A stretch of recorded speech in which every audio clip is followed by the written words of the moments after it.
우리가 처음이지. 백그라운드 2권은 처음인데 백그라운드 2권에서 이제 가장 쉬운 지문 그리고 이제 이걸 중심으로 많은 것을 알아갈 수 있는 그 지문이 바로 르네상스와 계몽주의이기 때문에 이걸 한번 이번 주에 하고 혹시나 이걸 하고 이제 조금 더 알고 싶은 사람들은 또 올려놨으니까 고등정규 심화 있었던 약간 내용이 일맥상통한 내용도 있어. 사회 그 명목론과 실제론 같이 보면 더 도움이 될 거예요. 언젠가는 봐야 되기 때문에 같이 보는 게 더 좋을 것 같아. 그래서 시간이 되는 사람들은 르네상스와 계몽주의를 빨리 끝내고 앞에 있는 사회 명목론과 그다음에 규범과 그다음에 중거 집단과 뭐 실제론과 이런 것들을 다시 한번 같이 보는 게 숙제량도 충분하겠지. 그러면 한 6시간 분량쯤 될 텐데 어쨌든 그런 거 좀 잘 같이 봐가지고 정리하면은 도움이 될 것 같아. 그러니까 나는 강력히 추천하는 것은 르네상스와 계몽주의를 빨리 끝내고 앞에 고등정규 심화 파트에 있는 그 파트를 빨리 좀 끝냈으면 좋겠어. 그래서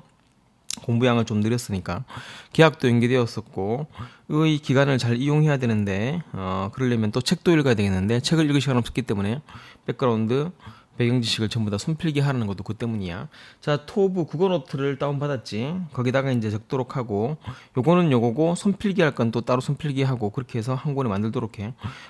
이 빈칸 채우는 것만 가지고는 사실 정리가 잘 안 되거든. 왜냐면 빈칸만 채우려고 하기 때문에. 그래서 손을 필기하면서 직접 하는 게 그게 효율적이니까. 그래서 그 정도 지식만 가지고도 충분히 비문학이라든가 관련된 지문들이 나오면은 비문학은 또 풀 수 있거든. 그러니까 영어는 말할 것도 없고 좀 전반적으로 잘 보도록 해.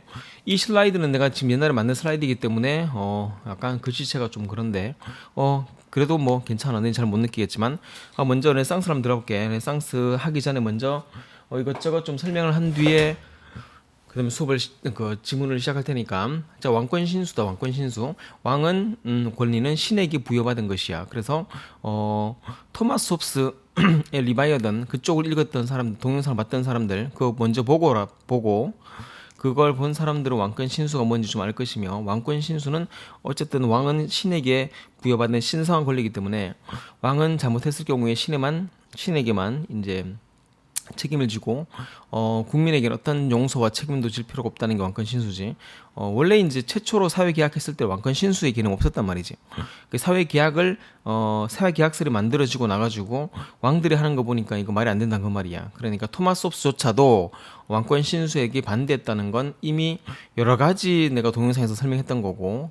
그리고 천부 인권은 이제 인간은 타고나서부터 이제 그 신에게서 부여받은 고유의 권리가 있는 거야. 그래서 인권이란 것은 하늘이 부여준 것이며 그것 때문에 모든 인간들은 이제 천부 인권을 가지고 태어났다. 양쪽 반대겠지. 이런 왕권 신수, 왕의 권리는 신성하며 얘는 국민의 권리가 신성한 것이야. 그렇게 쭉 보면 될 거야. 인권을 보는 거니까. 그 다음을 보면은 르네상스와 계몽주의인데, 르네상스가 이제 언제 시작했는지 뒤에 슬라이드에 보여줄게. 르네상스가 이제 휴머니즘을 강조했거든. 휴머니즘은 인간성을 말하는 것이야. 그게 인간답게 살아보자는 거지. 그 전까지 인간이란 건 없었거든. 근데 이제 없었다는 것보다는 있긴 있었지. 근데 그 사이에 특정 기간 동안 없었다는 건데, 그건 슬라이드 보여줄게. 그래서 휴머니즘을 말하는 것이 인간성이고, 계몽주의는 딱 한 개 이성을 해. 이성은 계몽주의, 계몽주의 이성이거든. 그러면 르네상스와 계몽주의 잘 나오는 게 무엇인가? 둘 다 잘 나와. 하지만 계몽주의가 조금 더 이제 또 알아봐야 되겠지. 왜냐하면 그 이후의 철학자들이 이제 대부분 계몽주의 철학자이기 때문에. 따라서 이성의 빛을, 이성은 바로 빛이야. 빛, 온상의 빛을 비추는 거야. 그러니까 인간답게 살아보자고 느끼게 된 것은 르네상스가 처음이었었고, 그러면 이제 그 르네상스의 영향을 받아가지고 제대로 한번 인간답게 살아보자 해서 이제 뛰쳐나와가지고 이성의 빛을 온 세계에 비추는 거야. 그래, 온 세계에 이성의 빛을 비추기 때문에 이전에 있었던 감성적인 느낌들 다 이제 사라지는 거지. 빛을 비추는 것을 일종의 계몽이라고 한다면은 빛이 비추어지지 않은 그러한 곳에 빛을 비추는 거잖아. 그럼 빛이 비추어지지 않은 곳이 어디냐면은 이제 인간의 이성에 맞지 않는 것이야. 그렇기 때문에 왕권 신수 이것도 인간의 이성에 맞지 않는 것이며, 그리고 그때 이제 미신 있잖아. 모든 미신들이 전부 다 인간의 이성에 맞지 않는 거잖아. 그래서 미신을 타파하게 된 것도 계몽주의고, 그 미신 중에 또 한 가지가 뭐냐면은 종교거든. 이 기독교도 그때 타파된 것이야. 타파보다는 이제 많이 이제 쇠약해진 것이겠지. 인간의 이성에 맞지 않는 것들은 전부 다 없애는 거고, 온 세상 고루고루 빛을 비추어 보자는 게 바로 계몽주의가 되는 거지. 자, 인간과 인간관관이 있고, 이제 고대와 중세와 근대와 근대 후기가 있는데, 이제 이 고대라는 게 뭐냐면 이제 고대 그리스 로마를 말하거든. 그리스 로마 때는 그나마 많이 인간다운 걸 조금은 인간다운 생활이 있었어. 이때 이제 인간이 시작된 거지. 그때 탈레스가 말했던 만물의 척도는 인간이다. 이런 것도 있었고 그 고대 그리스 로마 때가 이제 황금기고 그때 이제 인간에 대한 게 있었거든. 근데 문제는 뭐냐면 그게 끝나고 나가지고 중세 시대 이게 중세 암흑기거든. 중세 암흑기 때는 아예 인간 자체가 없었던 거야. 이게 모두가 배가 고프고 모두가 힘들고 이제 여기서 이제 없었거든. 여기 되게 조심해. 그러니까 인간이라는 게 조금 이제 신에 대한 거 말고 인간도 있다는 걸 인간이 여기 있어요라고 말하면서 노크를 한번 똑똑똑똑 두드린 거. 인간이 이제 문이 있는데 문 밖에 완전 인권인 거야.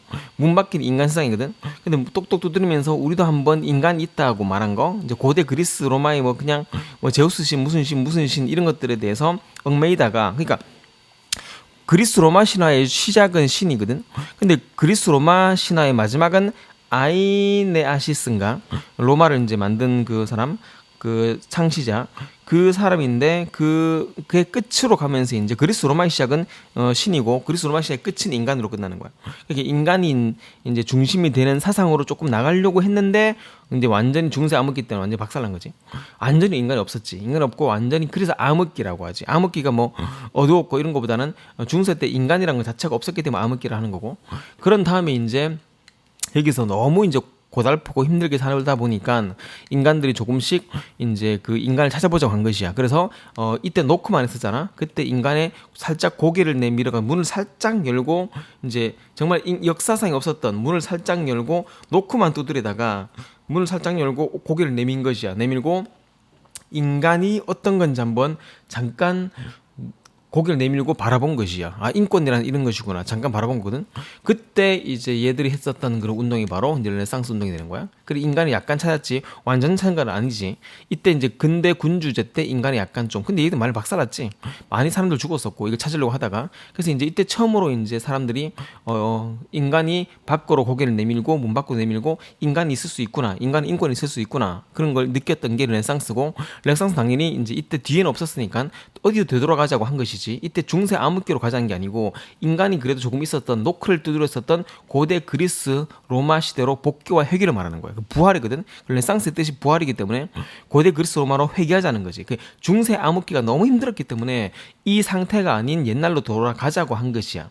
그래서 이제 인간이 조금씩 내밀었지만 그래도 그때 군주제였기 때문에 많은 사람들이 핍박받고 했었겠지. 그러다가 더 이상 못 참겠고 하다가 여기서 이제 한 방 붙은 거지. 문을 박차고 나온 것이야. 그게 문을 똑똑똑 두드린 것은 고대 그리스 로마 때고 암흑기 때 인간이 없었기 때문에 인간이란 걸 찾아보자고 문을 살짝 고개 내밀고 자 인간이 여기 있다고 한번 말한 거고 그 다음에 도저히 못 참겠고 문을 박차고 그냥 부시고 다 나와가지고 인간이란 걸 제대로 찾게 된 게 근대 후기 그때가 바로 이제 계몽주의지. 계몽주의 때 바로 프랑스 혁명이 생긴 거야. 물론 영국에서도 혁명이 있었는데 영국이 실패했었고 프랑스는 성공했지. 그 다음에 이제 또 전파되어 가지고 프랑스 혁명의 정신들이 이제 그 미국의 그 독립전쟁까지 쭉 넘어가게 된 것이라고. 따라서 이 상황에 가두어야 돼. 중세 암흑기가 참 문제였지. 그때가 제일 문제였었고 그 다음에 이제 뛰치고 나오기 전에 문 밖을 고개 내민 게 르네상스고 복귀하자는 거고 그때 이제 너무너무 또 이 핍박받으니까 인간을 제대로 찾자 해가지고 문을 박차고 나와서 이상의 빛을 찾아나간 게 계몽주의라는 거. 넘어갈게.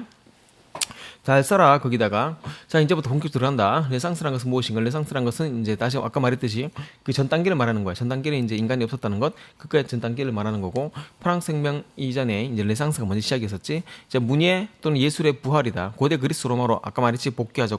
인간이 조금 있었던 그때 상황으로 복귀하자는 거지. 5세기 로마 제국이 그런 몰락이 생겼는데 그 이후로 중세는 암흑기였어. 그리고 5세기 로마 제국 전까지는 인간은 조금씩 있었다는 건데 뭐 그때 뭐 아우렐리우스도 약간 뭐 인간을 좀 말하게 되고 그때 철학도 있었고 등등등. 근데 중세 때 야만적인 시대 그때 이제 말했던 게 토마스 홉스가 마인의 투쟁이라고 말했었던 인간상 말살이며 공리주의적이고 그래서 공리주의적인 것은 지금은 깊이 안 할게. 약간 좀 다른 느낌이기 때문에. 그리고 이제 르네상스가 시작된 것이야. 그리고 이제 고대 그리스 철학자로 되돌아가자 했잖아. 맞지? 그때 그리스 철학자가 인간을 처음으로 말했던 사람이 바로 만물의 척도는 인간이라고 말했던 탈레스가 되는 거야. 그 14, 15세기 때 이탈리아에서 시작되었던 그 르네상스 시작은 14, 15세기 때 그리스로 이탈리아에서 시작했는데 그때 시작된 장소가 바로 피렌체야. 피렌체 플로렌스라고 피렌체인데 내 피렌체 가봤거든. 거기서 르네상스의 모든 시작들이 생긴 거지. 그러면서 프랑스, 독일, 영국에 전파되어서 근대 유럽 문화가 태동되었다는 것이고, 그다음에 뭐 블라블라 얘는 필요 없고 르네상스를 인간성의 해방과 말했지. 인간성이 조금 인간이라는 게 고개를 내밀고 인간성을 해방시켜 보자, 인간의 재발견을 해보자고 한 것이며, 그때 많은 인간성에 대한 생각을 하게 되었었지. 합리적인 그런 사회로 평가하게 되었었고, 그때 이제 합리적인 이성적 사회로 평가하게 된 것이야.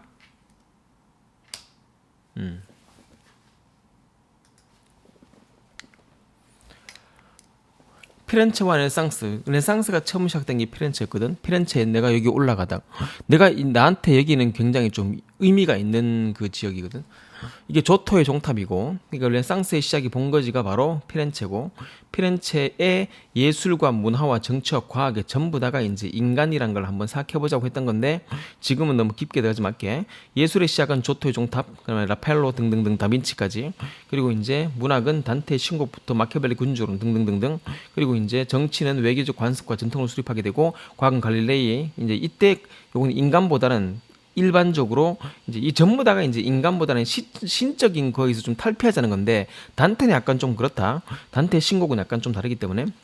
그리고 이제 관찰과 귀납법적 사고, 그게 이성적 사고를 중심으로 두었던 갈릴레오의 그런 사고가 시작되었었고, 그리고 조르다노 브루노, 내가 말했지, 이제 그 지적 순교자, 지동설 최초의 순교자, 지동설이 밝혀진 뒤로 지동설을 내세운 뒤로 최초로 순교한 사람이 조르다노 브루노. 순교 당했는데 걔는 끝까지 지동설이라고 말하면서 화형을 당했지. 그래서 죽었던 그런 사람. 이런 문화들이 활발하게 펼쳐지면서 꼭 인간 중심이라기보다는 문제가 부흥되면서 신적인 중심. 물론 얘들도 이제 신적인 게 최후 마찬가지 있잖아, 맞지? 근데 여기서 이제 천지 창조도 보면은 조금씩 전부 다 사람이 조금 중심이 된 거잖아. 얘는 예술 문예의 부흥이라고 생각하면 되니까 이 사람들의 중심이라고 생각하지 말고 전반적인 문예의 부흥이 시작되었다라고 그렇게 해서 문화를 다시 한번 살려보자는 거지.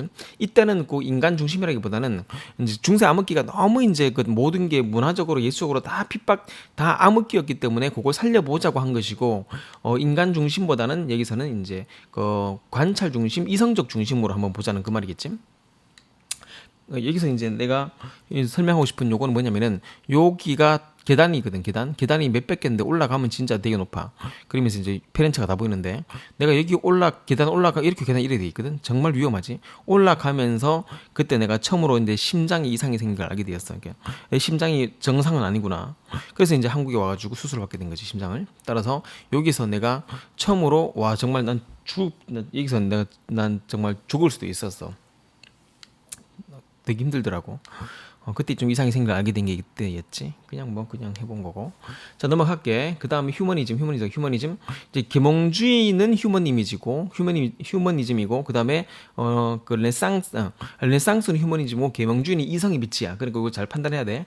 휴머니즘, 인간답게 한번 살아보자는 거지. 그때 이제 기원은 로마 공화정인데, 그리스 로마 때가 돌아가져 있잖아. 그때는 이제 휴머니즘이 있었어. 이상적인 인간상으로 인간적인 인간이고, 반대가 야만적 인간인 거야. 그렇게 인간적인 인간이란 그런 모습을 한번 내세워 본 게 이제 그리스하고 로마 때 그때거든. 그래서 14, 15세기에 르네상스의 휴머니즘은 로마 정신의 부활인 것이야. 그리스 로마 정신의 부활인 거고, 그때 돌아가자는 그 말이겠지.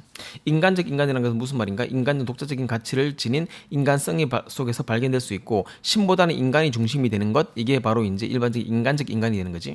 인간의 본질에 대한 이해 방식에 대한 휴머니즘이 생겼는데, 마르크스가 이제 이건 조금 깊으니까 이건 조금 깊이 보지 말고 나중에 그냥 들어도 또 할 테니까, 인간적 인간을 사회 속에 발견하고 본질적인 자연 욕구, 즉 생계와 물질적 확보, 그러니까 가장 기본적으로 인간답게 살기 위해서는 뭐가 필요하다고? 생계를 위한 물질이 필요한 것이야. 메슬로우에 따르면 1단계와 2단계가 필요하다는 그 말이겠지.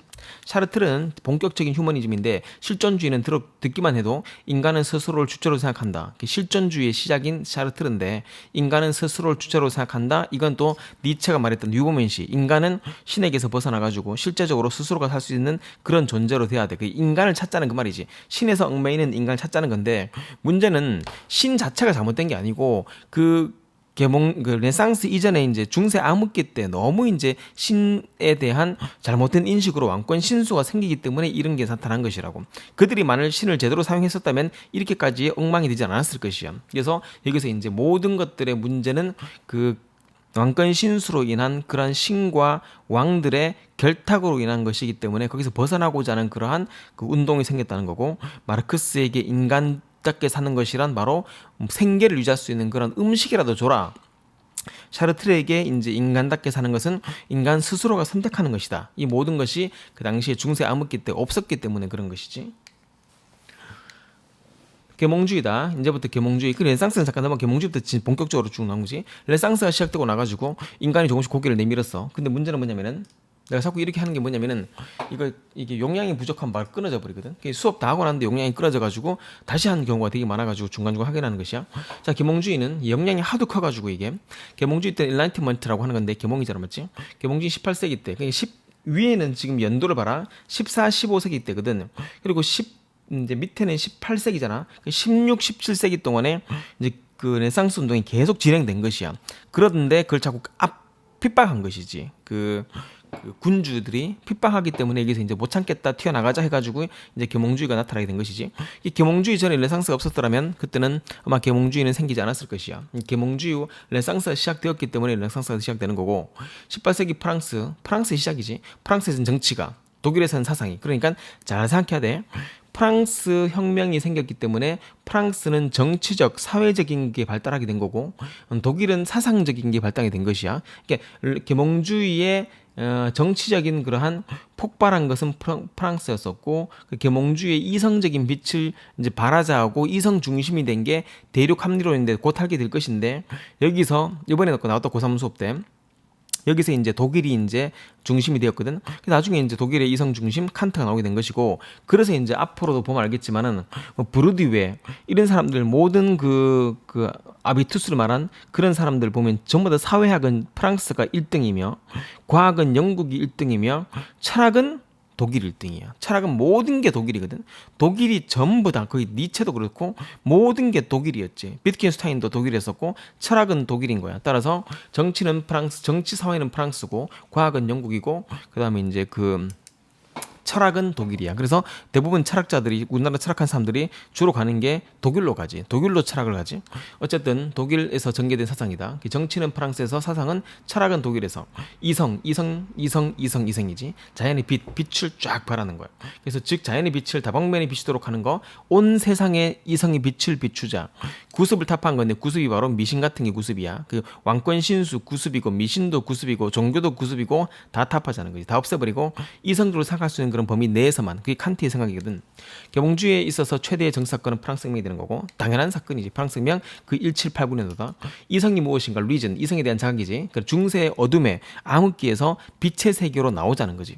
온 세상에 빛을 바르자는 거지. 그러니까 이제 완전히 박차고 나온 것이야. 인간을 찾기 위해서 빛을 비추자는 거지. 그러니까 계몽주의 르네상스 때는 고개만 살짝 내민 것이만, 계몽주의 때 완전히 빛을 찾아서 문을 박차고 튀어나온 거지. 문을 그렇게 부셔버리고 무력으로. 중세 미신, 종교, 기독교 포함해서 비성적인 사유, 그러니까 왕권 신수 모두 벗어나야 한다. 그래서 이제 이때 정치와 교회를 분리시킨 거야. 니네가 둘이 왕권 신수로 왕과 신이 붙어 있으니까 내가 문제라고, 왕과 신을 분리시키고 등등등 하자고 정치와 교회를 분리. 이때 정은 정치고 교회는 교회야. 계몽주의의 근본적 성격은 비판주의, 비판적이면 이성중심이거든. 그리고 그 시작은 18세기 장작 루소에서 본격화되었지. 시작은 전에 있었던 볼테르 등등등 시작이었고, 이제 진짜로 제대로 된 이제 본격화된 건 루소의 사회계약설을 중심으로 이제 팡 튀어나온 거지. 프랑스 혁명 1789년도, 이때가 이제 역사성이 가장 중요한 연도이기 때문에 1789 알아두고 789 하면 되겠지.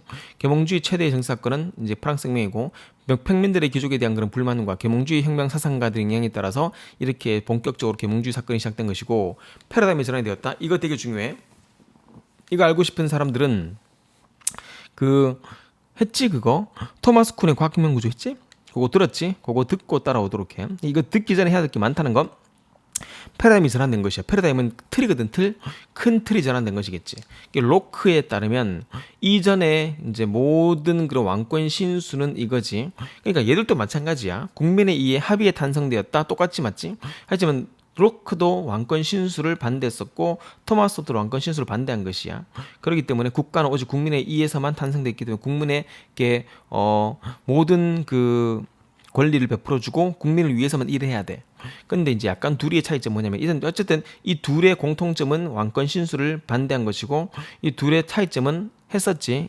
그거는 그 사회 계약서를 보면 알 것이야. 로크는 국가가 국민의 이익에 반할 때는 국민은 국가에 저항할 수 있다. 따라서 이제 이게 지배받는 자의 동인 거야. 지배하는 자가 중요한 게 아니고 지배받는 자가 중요하지. 근데 너희들이 우리의 이익에 반할 때는 우리는 국가에 저항할 것이다. 그래서 이제 박근혜 정부를 탄핵한 것도 마찬가지. 로크에 때문에 저항권이 있다는 거지. 홉스는 이거거든. 국가는 국민의 합의에 의해 탄생되었으므로 국가가 어떤 잘못을 하더라도 국민이 일단 국가에 저항할 수는 없는 것이야. 근데 문제는 뭐냐면은 그 홉스는 국가가 어떤 잘못을 하더라도라는 그 이 개념 자체에 생각 안 했거든. 왜냐면은 당연히 국가는 국민에 의해서 만들어진 것이므로 너희들은 우리에게 도움을 주는 한에서만 행동하기 때문에 국가가 어떠한 잘못을 하더라도 요 문장 자체에 대한 조건 자체를 염두에 두지 않은 것이야. 잘못을 하는 일이 없다고 본 것이겠지. 요거는 약간 조금 이제 논란이 되고 있는 부분이거든.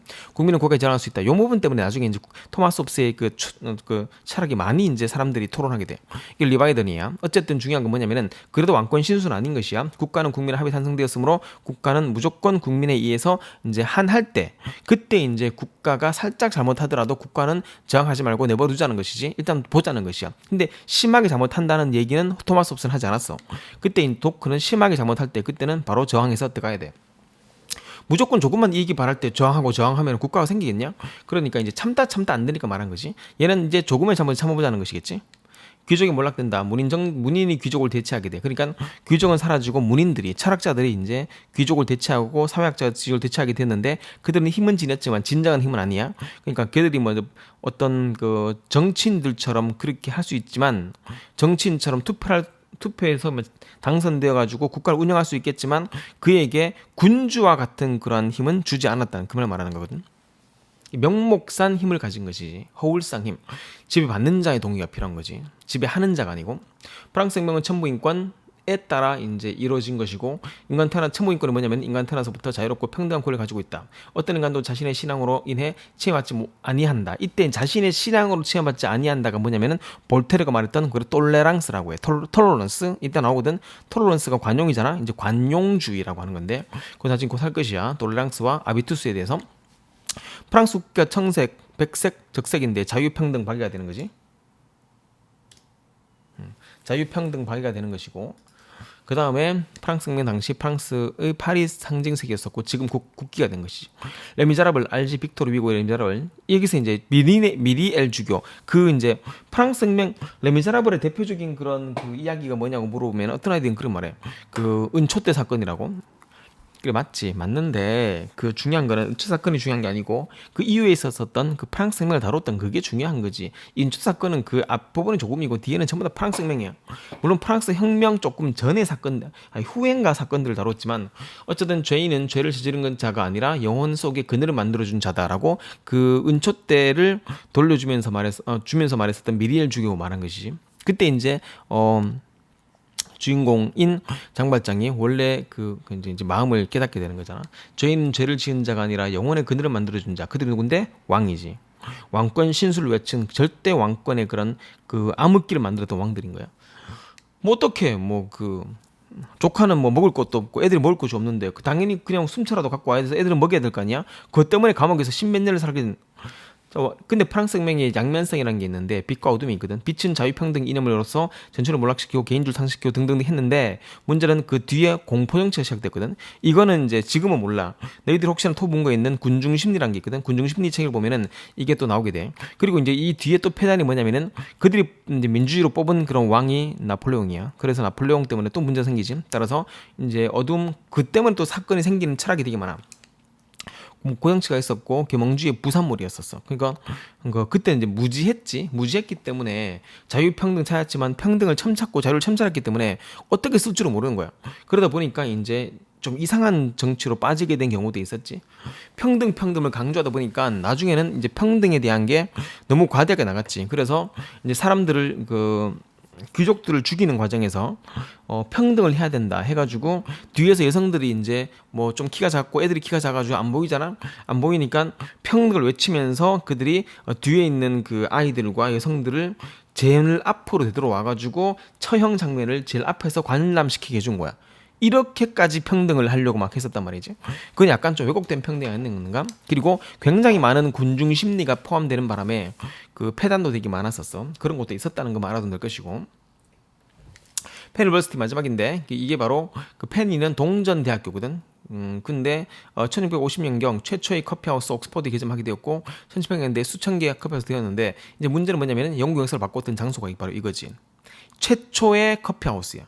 이 커피하우스가 최초로 카페가 생긴 게 바로 페니 유니버시티인데 그게 옥스퍼드에서 개점이 되었고 수천 개 막 생겼는데 50년 만에 그 스타벅스의 시작이 바로 페니 유니버시티라는 거지. 자유롭게 이론과 정보를 교환하는 것이고 이때 그 동전 한 개만 넣으면은 커피를 받을 수 있기 때문에 여기서 이제 모든 계층들이 다 오게 된 것이야. 그래서 정보를 교환하게 되고 거기서 계급이 없는 것이지. 그러니까 그 문인들과 모두가 합해서 그때 이제 뭐 루소와 로크와 볼테르 등등등 그리고 사람들이 그들의 말을 듣고 또 계몽을 하기 위해서 다 모여가지고 자 계층의 차이를 문제삼지 않은 자유로운 분위기였었지. 정치와 문화의 한마당이었었고 페니 유니버시티라고 하는 건데 음료를 마시며 장시간 동안 다양한 주제와 토론을 경청하고 정보 획득했는데 다양한 주제가 바로 계몽주의다. 이제 잘 봐. 이성의 빛을 발하는 거. 이거 조금 알아두어라. 뭐냐면은 커피 이거는 어떤 지문에 나왔던 지문이거든. 근데 굉장히 철학적 지문이야. 커피 중독이 생겼어. 그러니까 커피가 이제 마시다 보니까 너무 맛있잖아. 커피는 중독되잖아. 무절제한 쾌락의 추구는 쾌락 자체를 습관으로 만들어 쾌락 강도를 약화시키는 거야. 그러니까 이제 무절제하게 자꾸 커피를 마신 거야. 이게 좀 특이한 게 이제 계몽주의 때 커피하우스가 생겨서 커피를 마시러 갔는데 근데 커피가 페니밖에 안 되지만 페니조차도 일반인들에겐 좀 비싼 거잖아.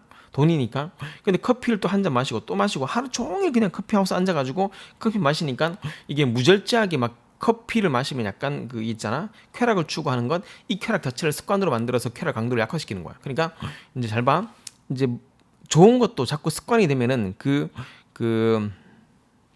한계효용 체감 법칙에 따라서 어느 순간에 약간 조금 약해지거든. 그렇기 때문에 그 무절제한 쾌락의 추구는 쾌락의 습관으로 만들어서 진짜 쾌락을 느끼고 싶을 때 그때 강도가 약해지는 것이야. 그래서 자유의 수단인 자꾸 돈을 낭비하는 그런 습관이 생기면서 돈 낭비하지 쾌락은 나중에 자꾸 커피 마시니까 이제 커피를 한 잔 마셔도 별로 뭐 그렇게 뭐 쾌락이 생기지 않겠지? 이렇게 돈을 낭비하는 그런 자유의 수단인 습관이 생기니까 그때 이제 이거 말하는 거지. 그때 커피, 이건 커피 하우스 안에서 생기는 문제점을 말하는 거야. 그래서 이제 사이렌의 노랫소리를 흘려서 익사하지 않기 위해서는 사이렌 알지? 아이네아시스인가? 걔가 이제 그 배에서 이제 사이렌이 막 이러니까 애들이 다 빠져가지고 막 다 뒤지고 이러니까 애들이 이제 얘가 듣고 귀를 막으라 해놓고 자기는 듣고 싶은데 이제 홀리지 않게 하기 위해서 자기를 꽁꽁 밧줄로 막 묶으라 했어. 그래서 이제 들으면서 막 그냥 밧줄 때문에 이제 거기서 빠지진 않고 이제 묶었단 말이지. 그걸 비유한 사건이야. 사이렌 2년 전 수능 문제가 사이렌이거든. 사이렌 이게 말하는 게 아니고 사이렌 노랫소리에 홀려 스타벅스의 그 얼굴이 사이렌이잖아. 사이렌 홀려서 익사하지 않기 위해서. 그래서 스타벅스 얼굴이 그 얼굴인가? 이성의 밧줄로 자신을 묶는 것이 필요하다. 그러니까 이제 커피 중독으로 돈 낭비하고 쾌락을 자꾸 너무 과다하게 추구하니까 쾌락의 강도가 약해지기 때문에 안 되겠다. 너희들이 이성의 밧줄로 묶어서 이제 커피 중독을 줄이는 것이 필요하다. 이성 감각과 쾌락을 금지하는, 그래서 이성 감각과 쾌락을 금지하는 심판관. 그럼 커피를 적게 마시자? 아니지. 그 심판관 역할이 아니고 절제를 통해서 오히려 쾌락을 극대화시키자는 봉사자가 된 것이야. 이때 쾌락을 너무 나쁜 걸로 보지 말고 너희들이 그냥 커피 마시면 행복이 행복. 전 무절제한 행복 추구는 행복 자체를 습관으로 만들어 행복 강도를 약화시키기 때문에 돈 낭비, 행복 낭비. 이래서 이제 이성을 가지고 밧줄로 묶자는 거지. 그때 또 이성이 강조된 것이야. 이성은 감각의 행복을 금지하는 심판관이 아니고 절제해가지고 하루에 몇 잔만 마시고 이제 오히려 쾌락을 이성을 이제 행복을 극대화시키자는 봉사자가 되었다는 그 느낌이고, 그래서 이성에 중독된 것이지. 그러니까 커피 중독을 막기 위해서 이성에 중독되어서 결국 이성의 중독으로 인해서 계몽주의의 중독이 생겼다는 여러 가지 복잡한 것들이 얽혀 있는 것이야. 뭔지 알겠냐 무슨 말이지? 볼테라 맞지? 커피는 독약이 아니라 이성을 커피가 독약이라면 이성은 천천히 퍼지는 독약이다. 독약이란 것이 나쁜 게 아니고 커피가 이런 약이라면 이성은 천천히 퍼지는 그런 것이므로 결국 이성이 전반적으로 프랑스 발발 전에 계몽주의 전체에 깊이 중독되었다는 거야. 이 중독이란 것을 나쁘게 본 게 아니고 이 중독이란 게 이성에 중독되었다는 걸로 봐서 약간 조금 은유법적 사고로 말해야 되겠지.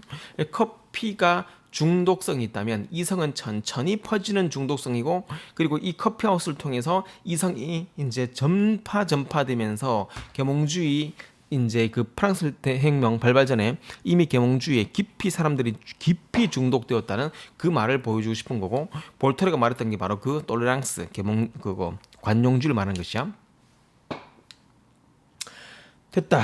요까지가 일단 기본적으로 전반적인 대전제를 설명한 것이고, 뭐 그렇게 많지 않았는데 한 번만 좀 빠르게 조금 넘어간다면은 여기서는 요까지 미부탁게. 따라서 이제 인간이 노크를 하게 된 것은 고대였는데, 노크를 하다가 이제 인간이 노크를 거부당했지. 인간이 없었고 암흑기 때 왕들이 왕전 지원대를 한 것이고, 그때 이제 고개를 내밀고 인간이 있다는 걸 찾아보자 하면서 문의의 부흥으로 이제 돌아가자고 인간 찾다로 돌아가자가 고대에 돌아가다가 보니까 고대에 있는 문예들을 다 부흥하게 된 것이야. 그리고 이제 근대 군주제였기 때문에 아직도 인간 없었지. 그때 군주제를 깨부시고 박차가 나오자. 그래서 인간 중심이 된 게 바로 계몽주의를 말하는 것이고, 그 다음에 르네상스는 이제 부활한 느낌이고, 이제 중세 르네상스 넘어가는 시기고, 탈레스가 처음 말했다 인간의 만물의 척도라고 말했었던 거고, 그리고 이제 르네상스는 인간성을 회복하자고 한번 처음으로 생각해 본 것이고, 이것들은 정말 필요 없고, 그 다음에 인간적 인간의 반대가 야만적 인간이며, 그 인간적 인간이란 것은 이제 로마의 그러한 정신인데, 그때 이제 신중심에서 인간 중심으로 넘어가자는 그 말이겠지. 이제 그리고 마르크스는 그럼 인간답게 사는 게 무엇인가? 물질이 있다. 그 메슬로우의 1, 2단계가 필요하다. 그 샤르트르는 실존주의, 인간은 스스로 주체로 생각할 수 있다. 그게 나중에 니체의 사고로 넘어가게 되지.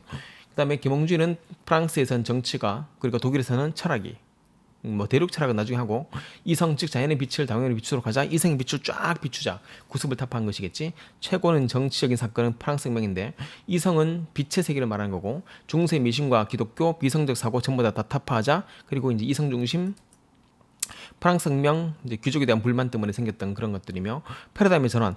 이전의 패러다임은 왕권 신수였어서 이후 패러다임은 그러니까 인간 중심이 되는 것이지. 천부인권, 이 왕권 신수와 천부인권으로 패러다임이 전환되는 시점이지. 그 사이에 이제 그 토마스 쿤에서 말했었던 그 퍼즐풀이 하는 과정이 있었고, 위기 국면 생기고 그 다음에 이제 쫙 내려가고 이런 식으로 하는 거, 그거 보면 될 것이야. 로크와 토마스 홉스의 이행위를 잘 보도록 하고, 토마스 홉조차도 왕권 신수는 반대했어. 왜? 국민의 계약이 탄생했다는 그 자체만으로도 강조했기 때문에. 넘어갈게.